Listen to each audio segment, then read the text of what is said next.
नमस्कार दोस्तों, स्वागत है आप सभी का फिर से एक न्यू वीडियो में। दोस्तों, आज के इस वीडियो में ना हम ब्याज निकालना सीखेंगे। ब्याज जिसको इंग्लिश में कहते हैं इंटरेस्ट। और इस क्वेश्चन में बोल रहा है कि साधारण ब्याज निकालिए। सबसे पहले क्वेश्चन को केयरफुली शुरू से लेकर अंत तक पढ़िए।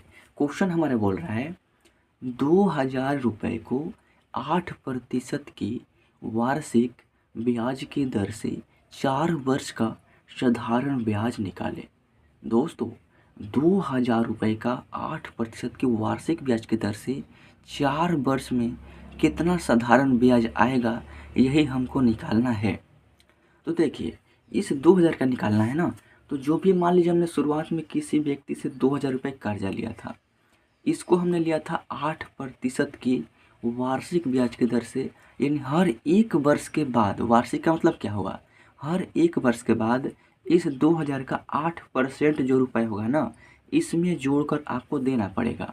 2000 में इस 8% जो भी रुपये आएगा ना, उस रुपये को इस 2000 में जोड़कर एक वर्ष के बाद देना होगा। इसी तरीक़ा से इस पैसे को हमने 4 वर्ष रखा है, तो ब्याज कितना आएगा ना, यही निकालना है। तो जो भी शुरुआत हमने धन लिया है ना, लिखेंगे यहाँ पर सॉल्यूशन अकॉर्डिंग टू क्वेश्चन के अनुसार। इसको बोलते हैं मूलधन, यानी इंग्लिश में बोलते हैं प्रिंसिपल, जिसको हम पी से सूचित करते हैं। तो पी का मान दिया गया है 2000 रुपये। प्रिंसिपल का मान 2000 है। अब देखिए 8% की वार्षिक ब्याज की दर, यानी जो दर है, यानी जो इंटरेस्ट रेट है ना, वह क्या है, 8% है। यानी रेट हमारा कितना दिया गया है, 8%। और क्या दिया गया है, इसको 4 वर्ष में ब्याज निकालना है। तो जो भी वर्ष या महीना होता है, इन्हें समय का मान होता है। इस समय जिसको बोलते हैं टाइम, इसको टी से सूचित करते हैं। तो टी का मान है 4 वर्ष। कितना दिया गया है, 4 वर्ष। अब देखिए, प्रिंसिपल पता है, रेट पता है, टाइम पता है, हमको निकालना है सिंपल इंटरेस्ट, यानी S.I. क्या करना है, फाइंड करना है। तो लिखेंगे यहाँ पर सिंपल इंटरेस्ट, यानी हिंदी में लिखेंगे साधारण ब्याज बराबर फॉर्मूला क्या होता है, मूलधन गुने दर गुने समय, यानी P गुने R गुने T, और पूरे के बाटा में होता है 100। यह आपको फार्मूला याद कर लेना है।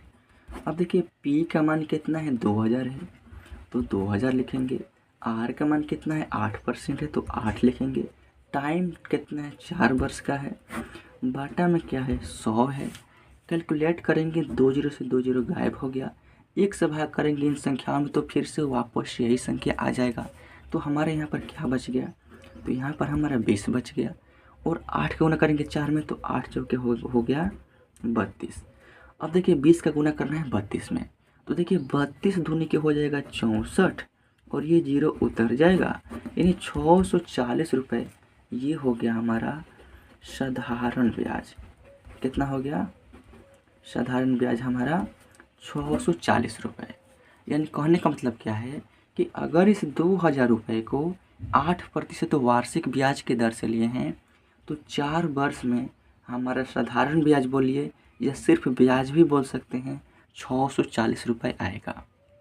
अगर आप चाहते हैं कि 4 वर्ष के बाद हम टोटल सूद के पैसों का छुटकारा पा लें, सूद के पैसों का हिसाब कर दें, तो ये 640 हमारा ब्याज हो गया। इसमें आपको ये मूलधन यानी प्रिंसिपल वाला वैल्यू जो आपने शुरुआत में लिया था, इस 2000 को इस ब्याज के साथ जोड़ देना है। तो टोटल आएगा आपका 2640 रुपये, और ये आपका सूद के पैसों का हिसाब हो जाएगा। यानी इतना देकर आप ब्याज से छुटकारा पा सकते हैं। तो आई होप कि जो भी प्रोसेस था आपको समझ में आ गया होगा। किताबी भाषा में भी सॉल्व कर लेंगे और अपने माइंड में भी कैलकुलेट कर सकते हैं, जैसी आपकी इच्छा। तो वीडियो अच्छा लगा तो लाइक कर दीजिएगा, चैनल पर पहली बार तो सब्सक्राइब कर दीजिएगा। मिलते हैं नेक्स्ट वीडियो में, तब तक के लिए जय हिंद, वंदे मातरम।